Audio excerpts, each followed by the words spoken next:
Pues bienvenidos a esta plática que tenemos el día de hoy. Antes que nada, bueno, me gustaría agradecer a México Libertario por hacer posible esta plática acerca de qué es el liberalismo. Y antes, pues obviamente de presentarles a nuestro ponente, que amablemente, y le agradecemos mucho la presencia de estar aquí con nosotros, pues presentarles quién es Arturo Dam, quién es el doctor Arturo Dam. Él es, bueno, obviamente lo haré muy breve, porque yo creo que es más importante e interesante aprovechar el tiempo de lo que nos pueda decir, ¿no? Ya que pues su vasto currículo pues es eso, es muy Perdón. Rápidamente les platicaré pues que él es economista, seguramente ya muchos de ustedes lo conocen, es filósofo, periodista, conferencista, editorialista, escritor, tiene alrededor, si me equivoco, doctor, corríjame, 16 libros, 22, bueno, 16 personales, ajá, y 8 en colaboración. Ok, ya el dato lo tengo que actualizar, ¿no? Una vasta bibliografía, igual pues alrededor más de 1000 conferencias, ¿no? Muchas conferencias, columnas, artículos, colaboraciones en radio, en televisión, y bueno, pues realmente uno de los máximos exponentes que podemos tener aquí en México de liberalismo o de libertarianismo. Entonces, bueno, pues le damos la bienvenida. Muchísimas gracias, doctor. Es un privilegio tenerlo aquí con nosotros. Y bueno, platíquenos. Gracias. Primero que nada, no quiero felicitar a México Libertario, sino agradecerle el esfuerzo que está haciendo para constituir en México un partido político verdaderamente liberal. Y yo creo que lo primero que tenemos que hacer, ¿sí?, si queremos realmente constituir un partido político verdaderamente liberal, es entender qué es el liberalismo. A ver, ¿sí? Liberalismo es una ideología. Por ideología entendemos una idea preconcebida de cómo debe organizarse la sociedad y por lo tanto cómo deben actuar las personas para lograr ese tipo de organización. El liberalismo dista mucho de ser una ideología. Entonces, si el liberalismo no es una ideología, ¿qué es? Para mí, el liberalismo es ante todo un principio de conducta. ¿Y cuál es ese principio de conducta? Respetando los derechos de los demás y asumiendo el riesgo y la responsabilidad, haz lo que quieras. Ese es un principio de conducta. A ver, mientras tú respetes los derechos de los demás, ojo, que realmente lo sean, y asumas el riesgo y la responsabilidad de tu conducta, haz lo que quieras. Y aquí están las dos R's, riesgo y responsabilidad, inseparables de la libertad. Ahí donde la persona actúa libremente, de entrada hay un riesgo, para empezar el riesgo de no lograr el fin que nos hemos propuesto, y la responsabilidad por las consecuencias de nuestras acciones. Entonces, lo primero que yo digo es que el liberalismo no es una ideología. Insisto, si por ideología entendemos una idea preconcebida de cómo debe organizarse la sociedad y cómo deben actuar las personas para lograr ese tipo de organización. El liberalismo es ante todo un principio de conducta, respetando los derechos de los demás, que verdaderamente sean derechos, y asumiendo el riesgo y la responsabilidad, haz lo que quieras. Ahora, ¿por qué subrayo lo de y que verdaderamente sean derechos? Porque uno de los problemas que enfrentamos hoy en día es la falsa identificación de necesidades, intereses y problemas con derechos. Y entonces, más que tener un Estado de derecho, tenemos un Estado de derechos, ¿sí? Que ese sería tema de otra plática, y no es que yo ya me esté invitando para la siguiente, pero bueno, ese sería tema para otra plática, ¿no? Ahora, ¿qué tipo de gobierno requiere este principio de conducta?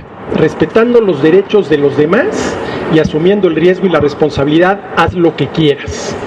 ¿Qué tipo de gobierno requiere, sí, vamos a decirlo así, el liberalismo? Claro, a ver, mis amigos los anarcocapitalistas dirían que no necesitamos gobierno, ¿sí? Lo cual también es muy interesante, ¿no? Yo a los anarcocapitalistas los respeto mucho porque tienen muchos puntos muy interesantes y todo eso hay que discutirlo, ¿no? Pero los liberales, sobre todo los liberales de corte clásico, digámoslo así, sí creemos que se necesita un gobierno. Pero entonces, la pregunta es, no qué puede hacer el gobierno, porque cualquier gobierno puede hacer y de hecho hace mucho más de lo que debe, sino qué debe hacer el gobierno, ¿sí? Y esta pregunta, ¿qué debe hacer el gobierno?, nos lleva a otra pregunta más interesante. ¿Hay una manera objetiva de responder a esta pregunta? De tal manera que todo mundo esté de acuerdo, mira, esto es lo que debe hacer el gobierno, ¿sí? Ese también es tema de otra charla. Ya me invité a 2. Pero yo considero que esta pregunta, ¿qué debe hacer el gobierno?, es la pregunta más importante, pues llamémosle así, de la ciencia política. ¿Qué debe hacer el gobierno? Y luego la pregunta de si hay una manera objetiva de responderla. Y yo ya llevo varios años intentando hacerlo, intentando una respuesta objetiva a la pregunta ¿qué debe hacer el gobierno? Y para ello lo que yo hago es remitirme a los tres poderes que tiene cualquier gobierno. Primero que nada, el poder de obligar, el poder de prohibir y el poder de castigar a quien no cumpla con sus obligaciones o no respete las prohibiciones. A ver, ¿cuál es el primer poder del gobierno, aquel sin el cual no existe? El poder obligar a los ciudadanos a entregarle parte del producto de su trabajo, es decir, poder cobrar impuestos. Que en eso consiste cobrar impuestos. Ahí hay alguien con el poder suficiente para obligarte a entregarle parte del producto de tu trabajo, ¿sí? Por ejemplo, yo hace rato, válgale ser comercial, me atravesé aquí la calle, fui aquí al 7-Eleven que está ahí enfrente, lo están ustedes viendo, y compré un vaso de café que ya no sé dónde quedó, pero por ahí anda, ¿sí? Bueno, pues el 16% del IVA. Y la señorita no me dijo, oiga, ¿quiere usted o no quiere pagar el IVA? No, pues lo tengo que pagar. Si se quiere llevar el café, lo tiene que pagar. Allá hay alguien que me obliga a entregar parte del producto de mi trabajo para, ¿sí?, que el gobierno realice sus tareas. Entonces, los tres principales poderes del gobierno son el poder para obligar, el poder para prohibir y el poder para castigar a quien no cumpla con las obligaciones y quien no respete las prohibiciones. Y estos tres poderes se pueden combinar de distinta manera. Y cada una de esas combinaciones, que son 4, tiene que ver con alguna virtud, ¿sí? A ver, la primera combinación, el gobierno puede prohibir que le hagamos daño a los demás y castigar a quien lo haga. Ahí está la primera combinación, prohibir, castigar. A ver, yo gobierno prohíbo que se hagan daño los unos a los otros y castigo a quien dañe a los demás. ¿Con qué virtud tiene que ver esta combinación? Con la virtud de la justicia. Sobre todo si por justicia entendemos, ¿sí?, el respetar los derechos de los demás. Que antes que otra cosa, eso es la justicia. Es una virtud, un hábito operativo bueno por el cual respetamos los derechos de los demás, comenzando por el derecho a la vida, el derecho a la libertad, el derecho a la propiedad. Entonces hay esta primera combinación: prohibir, dañar a los demás y castigar a quien lo haga, y esa combinación tiene que ver con la virtud de la justicia. Por aquí sí quiero abrir un paréntesis, porque pareciera ser que lo que estoy diciendo, y además así lo dije y por eso tengo que abrir el paréntesis para explicarlo, es que el gobierno debe prohibir cualquier tipo de daño que uno le pueda hacer a otra persona. Y los únicos daños que el gobierno debe prohibir y castigar son aquellos que violan derechos de terceros. Por ejemplo, asesinar, pues violas el derecho a la vida; secuestrar, violas el derecho a la libertad; robar, violas el derecho a la propiedad. Pero hay otros daños que le podemos hacer a los demás. Por ejemplo, los daños morales, ¿sí? Un ejemplo, ¿sí? Anita está locamente enamorada de Pedrito, Pedrito está locamente enamorado de Anita. Y de pronto aparece Juanita y Pedrito se enamora locamente de Juanita, dejando vestida y alborotada a Anita, causándole un enorme daño moral que no va a superar ni con 30 años de terapia. Para estos casos se dan, sin duda alguna ya hay un daño, es un daño moral. El gobierno debería prohibir ese tipo de daños y castigar a quien los dé. Yo creo que no.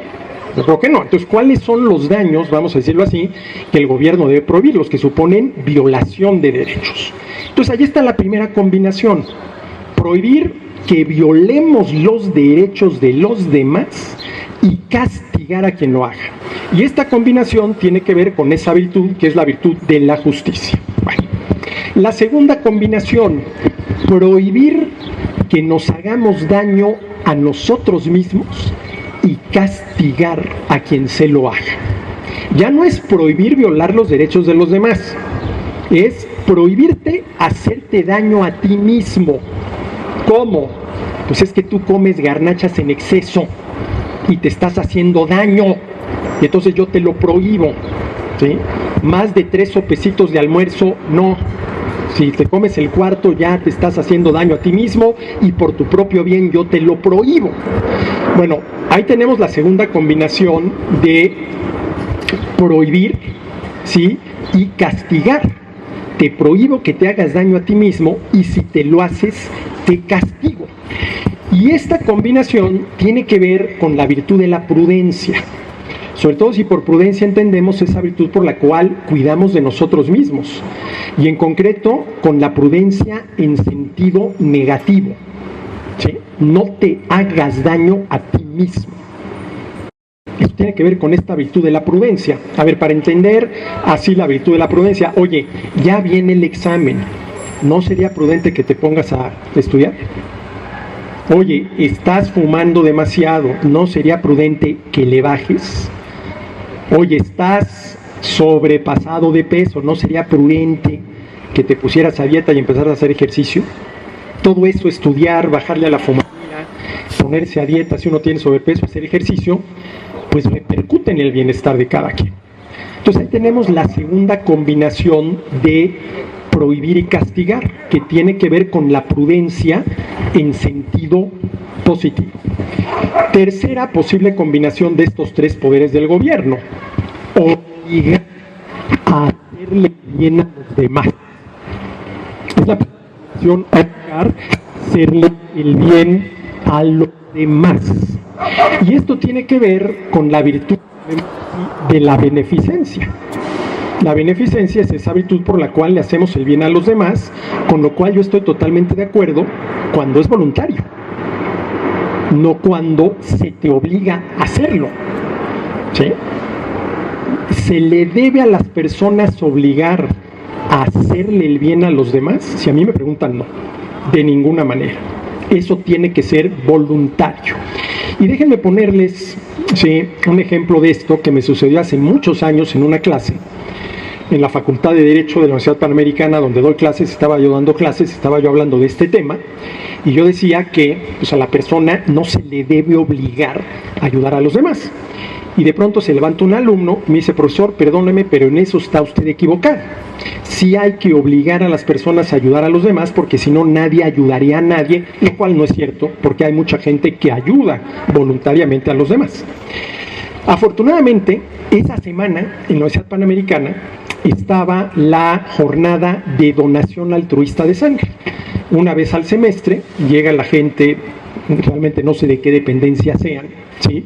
Ponen ahí sus carpas en el jardín central de la universidad, y quien quiera donar sangre, pues dona sangre. Entonces yo le dije a este alumno: bueno, mira, me parece muy bien, te compro la idea. A las personas hay que obligarlas a ayudar a los demás. Así que fíjate bien, o me traes el comprobante de que donaste sangre, o no pasas mi materia. No, profesor, ¿cómo cree? No, pues me acabas de decir que hay que obligarla. Y yo te estoy obligando a hacer algo que en una de esas le salva la vida a alguien. Entonces, o me traes el comprobante de que donaste sangre, o no pasas mi materia. Bueno, creo que a este muchacho le quedó muy claro que no puedes obligar a las personas a hacerle el bien a los demás, ¿sí? Ahora, esto, ¿sí?, tiene que ver con este ente que llamamos Estado benefactor, cuyo principal agente, así me gusta llamarlo así a mí, es el gobierno redistribuidor del ingreso.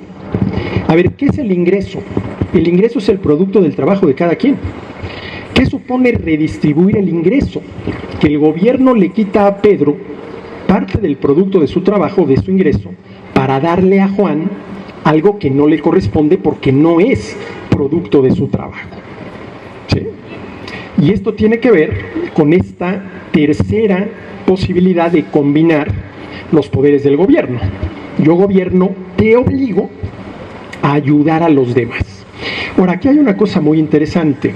A ver, este tema se discute mucho, ¿no? ¿Y cómo podríamos tratar de aclararlo? Al menos es lo que hago yo con mis alumnos en la universidad. Digo, bueno, a ver, vamos de lo más grave. ¿Ustedes creen que el gobierno tiene el derecho de obligarnos a entregar la vida por alguien más? Pues claro que no. Hombre, a ver, yo por mis hijos doy la vida, voluntariamente. Por los hijos del vecino, pues ahí está el papá de los hijos del vecino, ¿no? Eso ya que el papá de los hijos del vecino se encargue, ¿no? Ahí todo el mundo dice que no. Bueno, bajémosle a la intensidad. ¿Ustedes creen que el gobierno tiene el derecho de obligarnos? Pues no sería donar, porque no sería una donación, a entregar un órgano, ¿sí?, en beneficio de alguien más. Pues claro que no. Esas donaciones tienen que ser voluntarias. ¿Ustedes creen que el gobierno tiene el derecho de obligarnos a trabajar en favor de alguien más? ¿A trabajar? A ver, tú todos los viernes de 4 a 6 de la tarde te vas a ir a tal lugar a trabajar en beneficio de los demás. Pues tampoco. Bueno, ese es el servicio social en las universidades.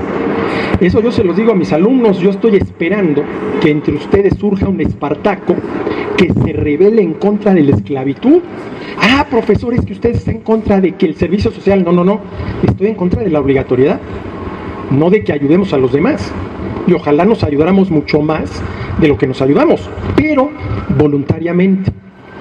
Y luego les digo, bueno, a ver, ustedes estarían de acuerdo en que el gobierno, a ver, ya no te obliga a entregar parte de tu trabajo, 2 horas a la semana para lo que ustedes gusten y manden, pero te obliga a entregar parte del producto de tu trabajo, cobrándote impuestos con fines redistributivos. Y curiosamente ahí mucha gente está de acuerdo. No está de acuerdo con las 3 primeras posibilidades, pero sí está de acuerdo con la cuarta, ¿no? Y entonces yo le digo, a ver, es una cuestión de principio. En ningún caso el gobierno debe obligar a alguien a ayudar a los demás, o es una cuestión de grado. No tiene el derecho a obligarte a entregar la vida, no tiene derecho a obligarte a entregar un órgano, no tiene derecho a obligarte a entregar trabajo, pero sí tiene derecho en obligarte a parte del producto de tu trabajo. Este es todo el tema del Estado benefactor, este es todo el tema del gobierno redistribuidor del ingreso. Sí, redistribución del ingreso que por lo general se lleva a cabo en nombre de esta entelequia que es la justicia social. A ver, yo siempre he pensado que si hay un sustantivo que pierde sustancia al adjetivarse, esa es justicia. Sobre todo si el adjetivo es social. Ahora, a ver, el sustantivo justicia se viene adjetivando desde las épocas de Aristóteles. Desde las épocas de Aristóteles, ¿no? Que la justicia distributiva, que la justicia conmutativa, y así nos vamos hasta la justicia social.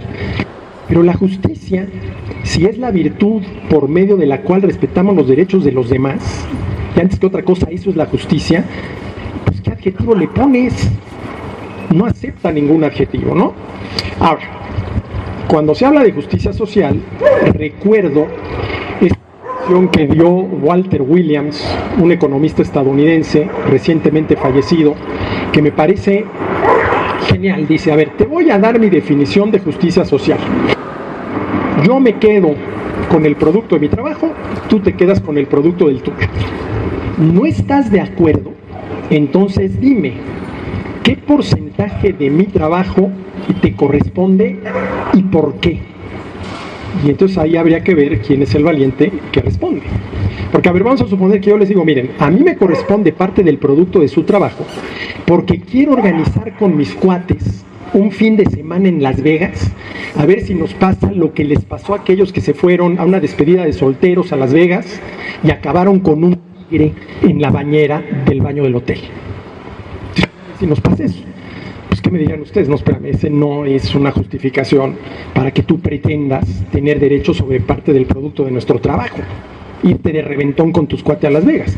Pero ¿qué pasa si digo, a ver, yo tengo derecho a parte del producto de su trabajo porque tengo necesidades insatisfechas. Entonces ahí uno empieza a pensar.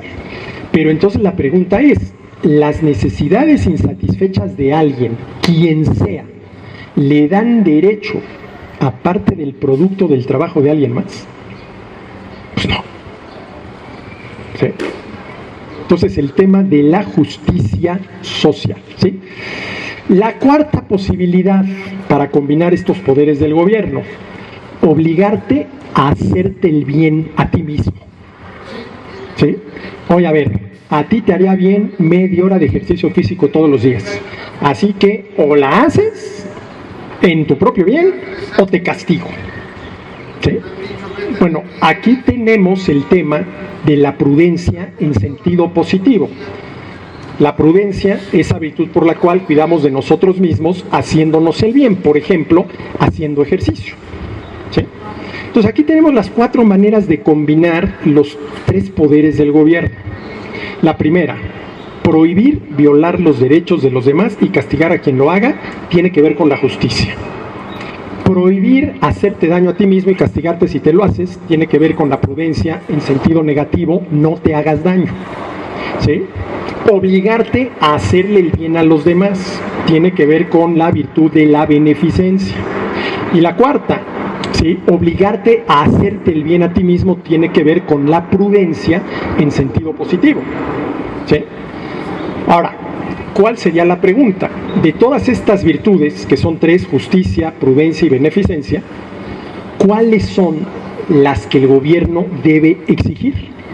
Pues la primera, ¿no? Y esto ya está en la teoría de los sentimientos morales de Adam Smith, ¿sí? Donde dice, bueno, a ver, si la justicia, ¿sí?, tiene como resultado la convivencia civilizada. Si todo mundo respeta los derechos de todo mundo, tenemos una convivencia civilizada, ¿no? Esto es muy juarista, ¿no? El respeto al derecho ajeno es la paz, lo cual es cierto, ¿sí? La convivencia civilizada. Dice, y esa decisión de respetar los derechos de los demás no se puede dejar a la voluntad de cada quien. Pues tú sabrás, respetas los derechos de los demás. No, espérame. ¿Sí? Aquí, la principal regla del juego es, se respetan los derechos de los demás. Y dice Smith, pero la convivencia civilizada no es suficiente. Hay que dar el paso a la convivencia verdaderamente humana. Y eso tiene que ver con ayudar a los demás. Y se pregunta, ¿sí?, ¿esa ayuda a los demás debe exigirse por la fuerza y castigar a quien no la dé? Y allá Adam Smith dice clarísimamente que no. Eso tiene que ser dejado a la libre voluntad de cada quien, ¿no? Entonces, a ver, todo esto que les acabo de contar, ¿sí?, tiene que ver con mi esfuerzo por buscar una respuesta objetiva a la pregunta, no qué puede hacer el gobierno, sino qué debe hacer el gobierno, en función de las virtudes involucradas en cada una de estas 4 combinaciones de los 3 poderes del gobierno. Y a mí me queda muy claro que lo único que debe hacer el gobierno es prohibir que violemos los derechos de los demás y castigar a quien lo haga. Ahora, ¿esto qué supone?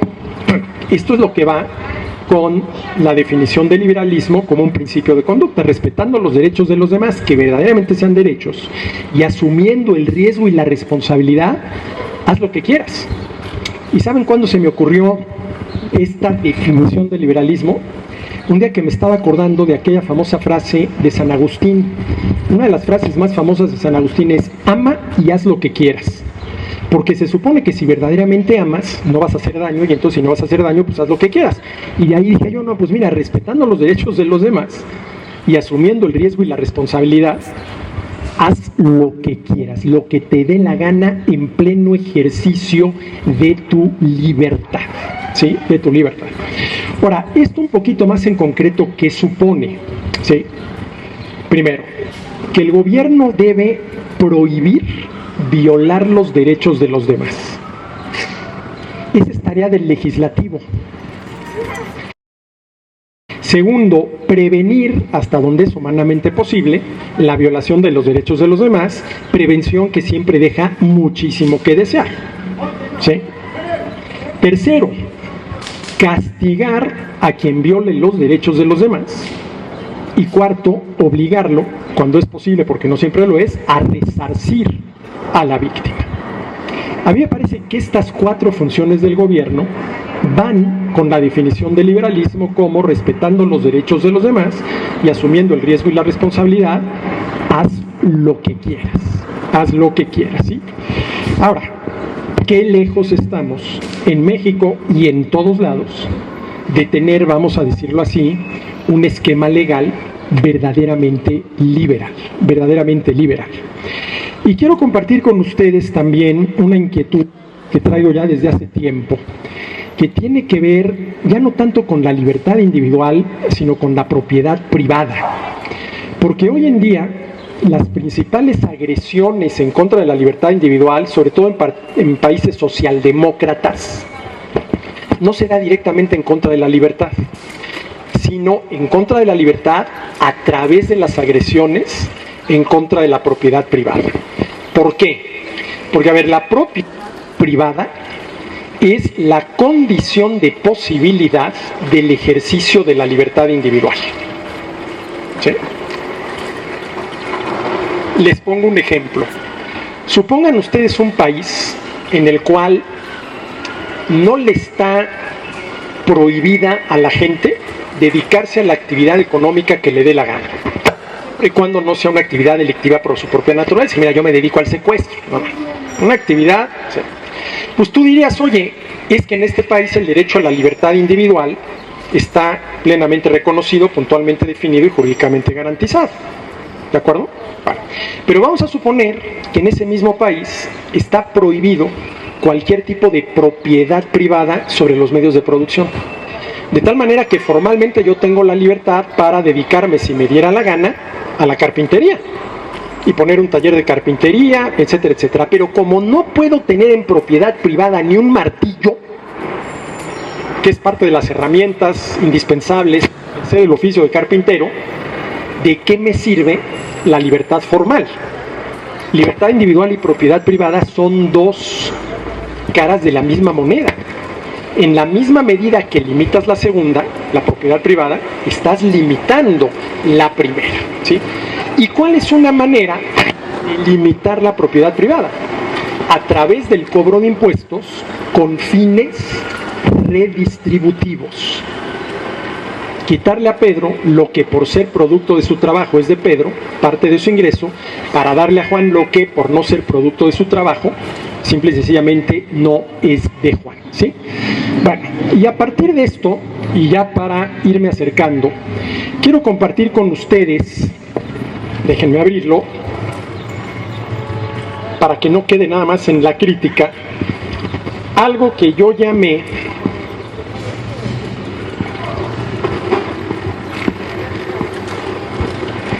el decálogo para el buen comportamiento del gobierno, ¿sí? Un decálogo, si no son 10 desde Moisés, si no son 10, ¿cómo funciona, no? Si son 9 o son 11, no, tiene que ser un decálogo, ¿no? Entonces, bueno, yo me di a la tarea, hace ya algunos años, de redactar un decálogo para el buen comportamiento del gobierno dentro del contexto liberal. Primer mandamiento.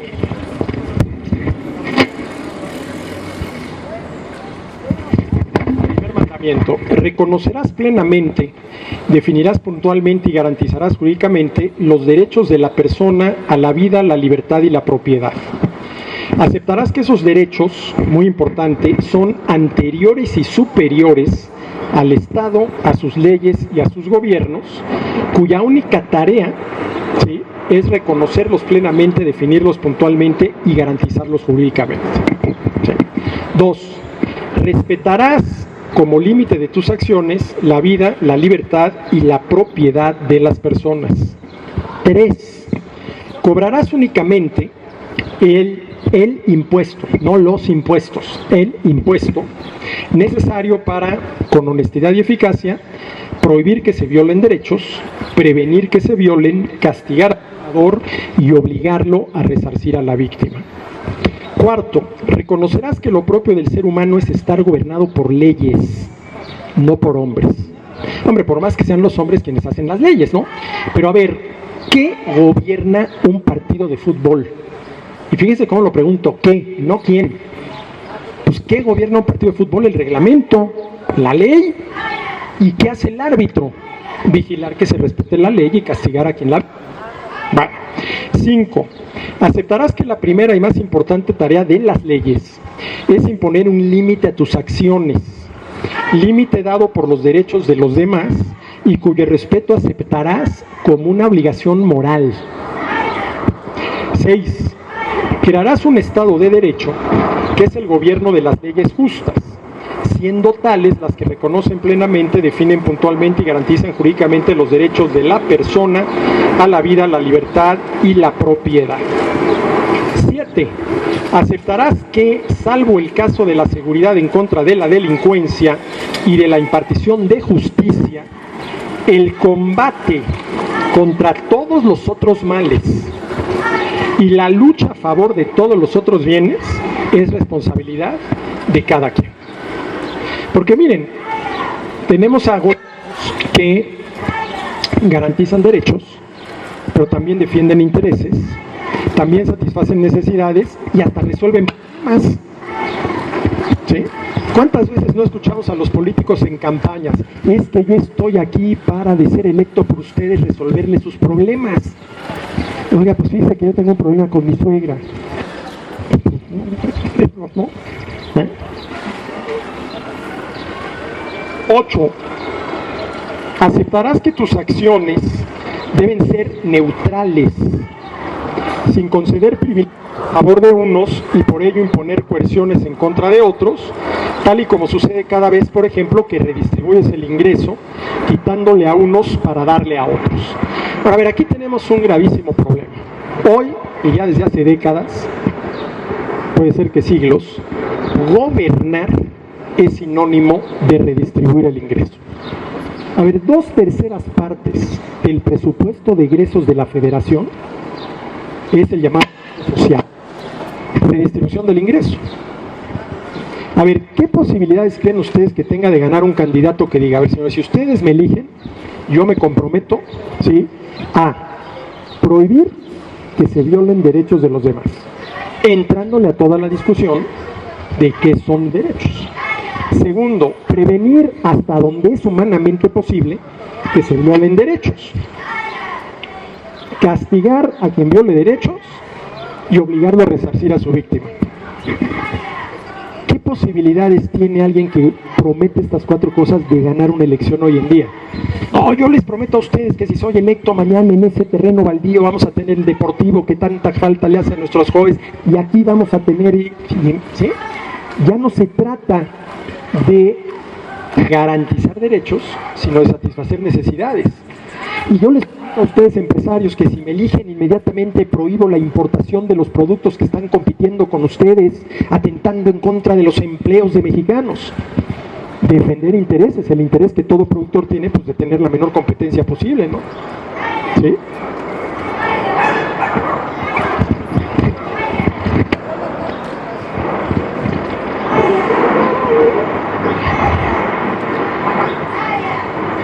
Nueve, aceptarás que eres gobierno, no ángel de la guarda, tampoco hada madrina, y que solamente siendo gobierno es posible que reconozcas plenamente, definas puntualmente y garantices jurídicamente los derechos de las personas a la vida, libertad y propiedad. A ver, ¿qué es el gobierno ángel de la guarda?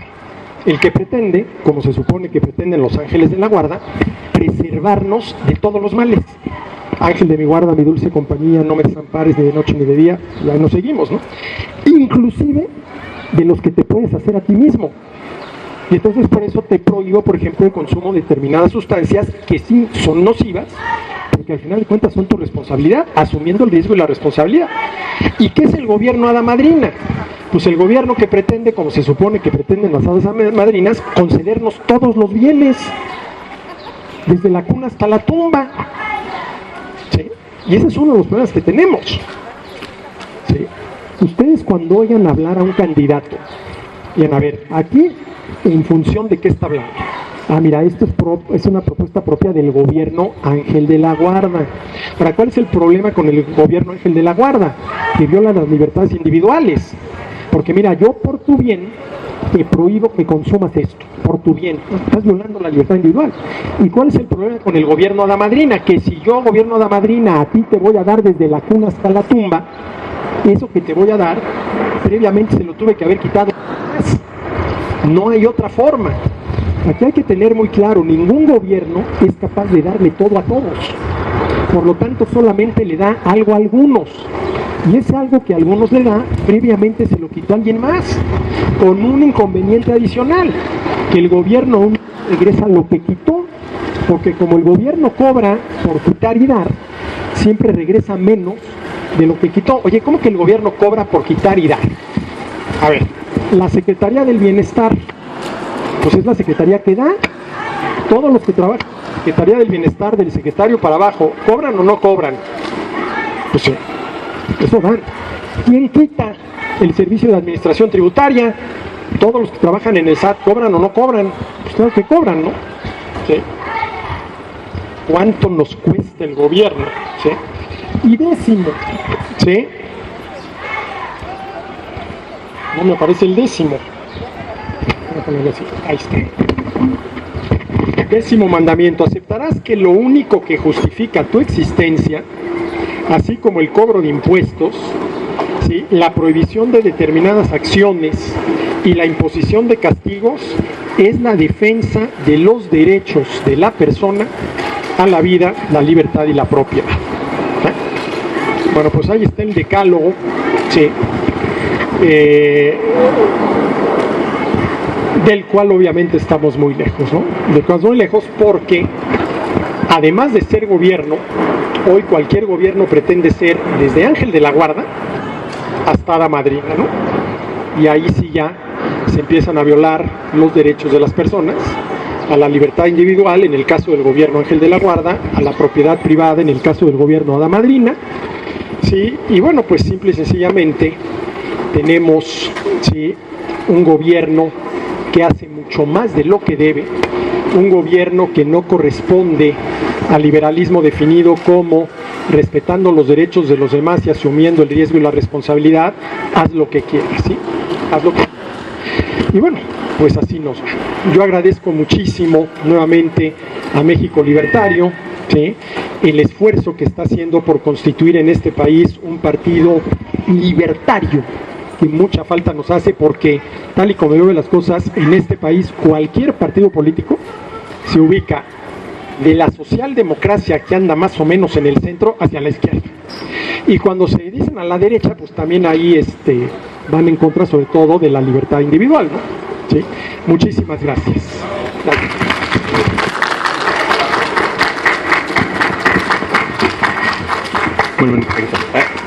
Bueno, aquí estamos. Pues muchísimas gracias, doctor. Un placer, un privilegio escuchar estas palabras. Me gustaría, antes de cerrar, no sé si hay alguna pregunta, alguna cuestión, y también aprovechar para hacer un comercial, ¿no? Igual como lo comentabas, estamos en vías de construir y constituir en este momento la primera agrupación política nacional, y para ello, bueno, pues estamos recabando firmas con su INE para poder afiliarse a este proyecto. Necesitamos en este momento 7,000 firmas, y bueno, pues es importante siempre contar con su apoyo, ¿no? Pueden contactarnos en cualquiera de nuestras redes sociales del Partido Es Libertario MX, y bueno, pues ahí nos contactamos para podernos poner de acuerdo. Y aquí los que están presentes, pues obviamente también son bienvenidos para afiliarse a esta primera agrupación política nacional libertaria.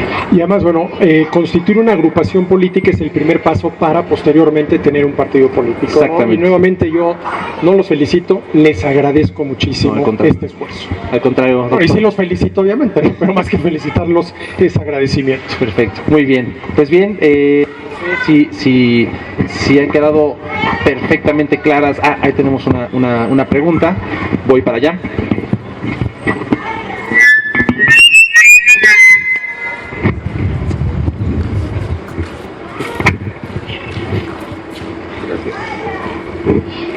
Doctor, buenas tardes. Muy buenas tardes. Perdón, no leo. ¿Está bien? Sí, yo soy psicólogo y como tal he estudiado el asunto, digamos. Siguiendo a Skinner, lo máximo en la psicología, vamos, ¿no? Y no sé si he leído Walden 2, por ejemplo. Bueno, él dice que ya existe toda la tecnología psicológica para tener una sociedad armónica. Y atendiendo a eso, pensando además en que, por ejemplo, se supone que el gobierno pone un impuesto a los refrescos para inhibir su compra. ¿Sería viable un sistema de incentivos basado en los impuestos donde, por ejemplo, el gobierno dijera: si tú me mantienes el frente de tu casa limpio, tu casa bien pintada, y con ello contribuyes a la armonía estética, etcétera, etcétera, te voy a hacer un X descuento en tu predial? Si además de esto, no sé, en vez de la verificación, por ejemplo, que igualmente tú voluntariamente te un centro donde se te evalúe el vehículo y si cumple ciertas condiciones te exento de la tenencia, mecanismos de ese tipo ¿serían viables bajo un esquema libertario? Gracias. A ver, de que son viables, de que se puede. A ver, quien pinte bonita su barda, le bajo el predial. De que se puede. Pero yo siempre he creído que el cobro de impuestos debe realizarse única y exclusivamente para financiar las legítimas tareas del gobierno, no para incentivar ciertas conductas que consideramos adecuadas, como sería tener pintada, bonita, lavada de la casa, o desincentivar otras conductas como podría ser el cigarro, ¿no? Yo no estoy de acuerdo con eso, ¿sí? Ahora, de que se puede, se puede. ¿Sí? De que se puede, se puede. Ahora, a ver, hay una cosa muy interesante. Vamos a suponer que yo, jefe de gobierno de la Ciudad de México, digo, a ver, para enchular la ciudad, a todo aquel que pinte su barda y ponga una jardinerita afuera, etcétera, etcétera, le voy a bajar tanto del predial. Bueno, de acuerdo. Nada más que, primera pregunta, ¿a quién vas a beneficiar? Pues al que le bajaste el predial. ¿A quién vas a perjudicar? Porque tú vas a dejar de recaudar por cobrar menos impuestos.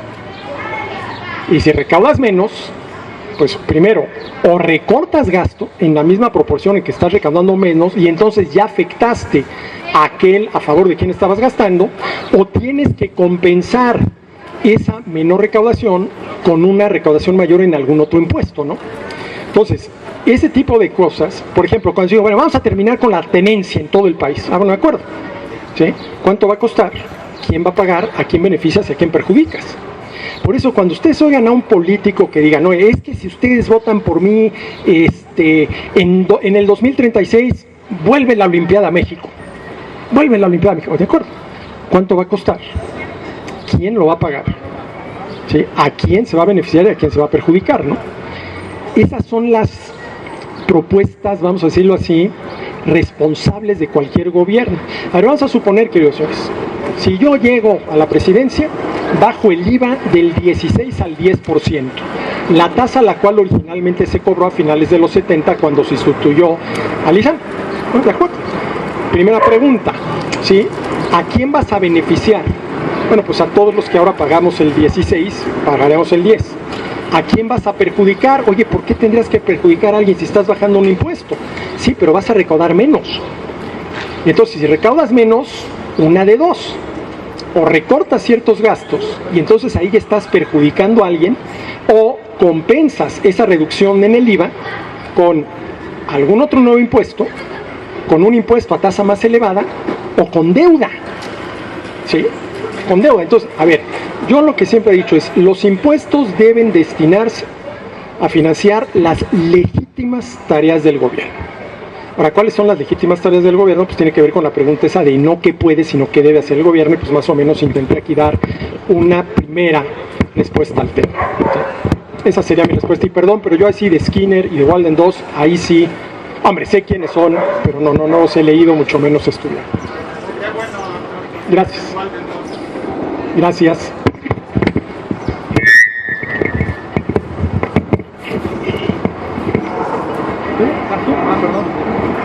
dónde le hablo?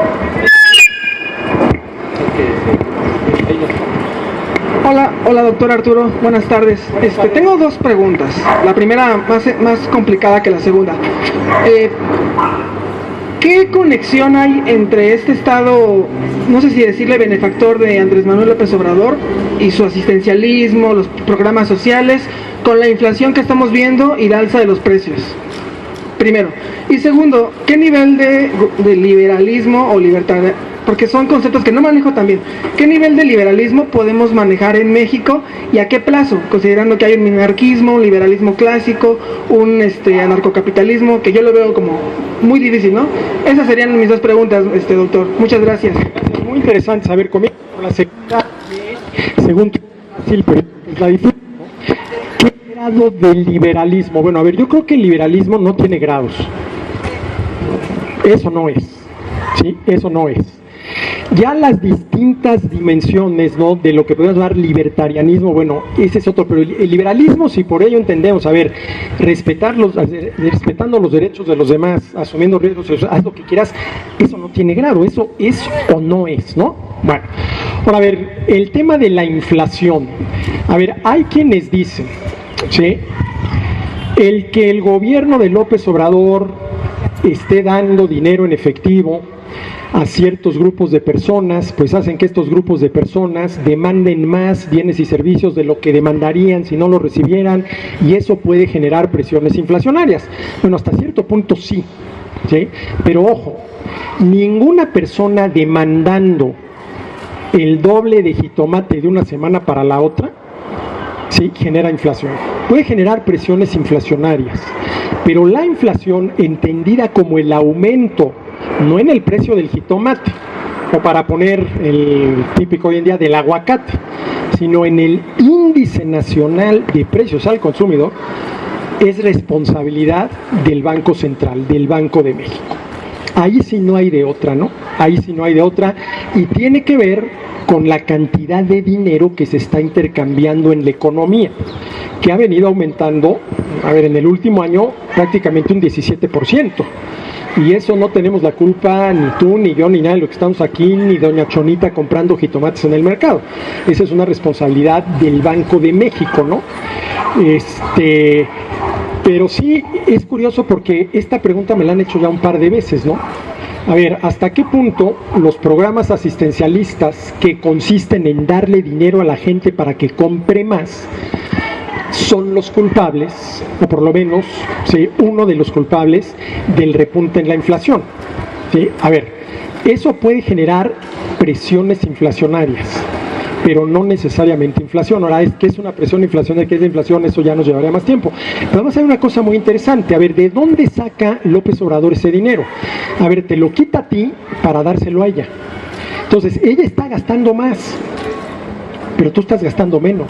Entonces, en el agregado no hay un cambio, ¿no? A ver, ¿cuál es aquí la conclusión? Los programas asistencialistas, ¿sí?, que sí pueden suponer que ella gaste más en jitomate que hace una semana, no generan inflación, porque eso supone que tú ahora gastas menos de lo que gastabas, ¿no? O gastas menos de lo que gastarías si pudieras disponer de todo tu ingreso, ¿no?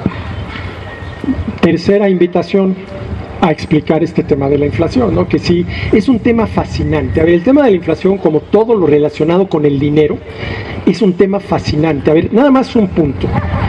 La inflación es la pérdida en el poder adquisitivo de nuestro dinero y por lo tanto la pérdida en el poder adquisitivo de nuestro trabajo.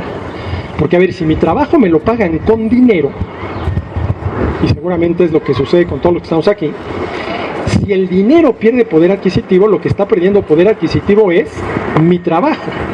Y entonces la pregunta es, si tenemos derecho al producto íntegro de nuestro trabajo, eso implica el derecho al poder adquisitivo íntegro de nuestro trabajo. Y ese derecho, la inflación lo viola. La viola, es una violación al derecho de propiedad. Ahora, a ver, antes de que me digan, oye, pero si tenemos derecho al producto íntegro de nuestro trabajo, ¿cómo justificar el cobro de impuestos? Porque, a ver, yo no pago impuestos, a mí me los cobran. ¿Se entiende en el sentido? A ver, yo voluntariamente y con mucho gusto pagué los 20 pesos que pagué aquí en el 7-Eleven por ese café. Ahí sí yo lo pagué, pero no es mi misma actitud con los impuestos. A mí cada que el mes que me llega ahí el correo de mi contador, ya está lo de tus impuestos y tienes hasta mañana para pagarlos, pues los pago inmediatamente, ¿sí? Y no porque esté convencido de que pagar impuestos es mi contribución al bien común, etcétera, etcétera. No. Una vez alguien me dijo, no, profesor, es que usted no se ha dado cuenta que pagar impuestos es el precio que hay que pagar para convivir con los demás. No es cierto. El precio que hay que pagar para convivir con los demás es respetar sus derechos. Ese sí es el precio que hay que pagar, ¿sí? Ya lo de pagar impuestos, seguramente eso lo inventó algún secretario de Hacienda, algún recaudador, ¿sí? Para pues lavarnos el cerebro de que pagar impuestos es contribuir al bien común, a la convivencia civilizada, etcétera, etcétera, ¿no? Ahora, claro, ahí la pregunta es, si los liberales, a ver, ya en el grado del minarquismo, ¿no? Nozick, estamos convencidos de que necesitamos un gobierno, hay que justificar el cobro de impuestos. Cuarta charla a la cual me invito. Sí, digo, porque no me quiero tampoco extender aquí, ¿no? Pero también eso es muy interesante, ¿no? Sí, pero muchas gracias. ¿Algo más? Venga, Roberto. Hola, primero gracias, estuvo una genial. Hace falta más charlas de estas si vamos a hablar de libertarianismo. Es muy necesario que este tipo de cosas. Pero bueno, la pregunta es, ¿cómo Arturo Dam define Estado y gobierno? Sí. Bueno, a ver, por gobierno entiendo que es distinto al Estado el grupo de personas que detentan legítima o ilegítimamente esos tres poderes: el poder para obligar, el poder para prohibir y el poder para castigar, ¿sí? Y el Estado, bueno, ahí me remito, digámoslo así, a la definición clásica de la combinación de territorio, población, una ley común, etcétera, etcétera, ¿no? ¿Sí? Pero ojo, la amenaza es el gobierno, no tanto el Estado, ¿no? Porque, a ver, el Estado mexicano somos todos, formamos parte del Estado mexicano, no todos formamos parte del gobierno mexicano, ¿no? Sí, del gobierno mexicano. Y también creo yo que cuando hablamos de Estado y gobierno hay que tener muy clara la de, a ver, ¿de qué estamos hablando, no? ¿De qué estamos hablando, sí? Y aquí la crítica es fundamentalmente en contra del gobierno. Pues si no hay ninguna Gracias, pregunta, Roberto. los veo con cara de que sí, que no. Anímate, te veo. Dale. ¿Sí, no? ¿No? Ah, bueno, ok. Bien, pues muchísimas gracias, doctor, para ir cerrando. Igual agradecer a México Libertario hacer esto posible. Igual también comentarles, ya que salió 2 preguntas respecto de los impuestos, hay una plática buenísima en YouTube de, no recuerdo bien si México Libertario o Partido Libertario, con el doctor Arturo Dam, hablando del impuesto único. Es una plática excepcional. Que sería bueno que se metieran a escucharla, a verla, para aprender un poquito más acerca de esta idea de que sí, los impuestos partimos del hecho de que son un robo, pero tal vez sea una cuestión necesaria, ajustándola a una viabilidad más eficiente. Bueno, doctor, pues muchísimas gracias, cerramos con esto y bueno, pues un placer. Gracias.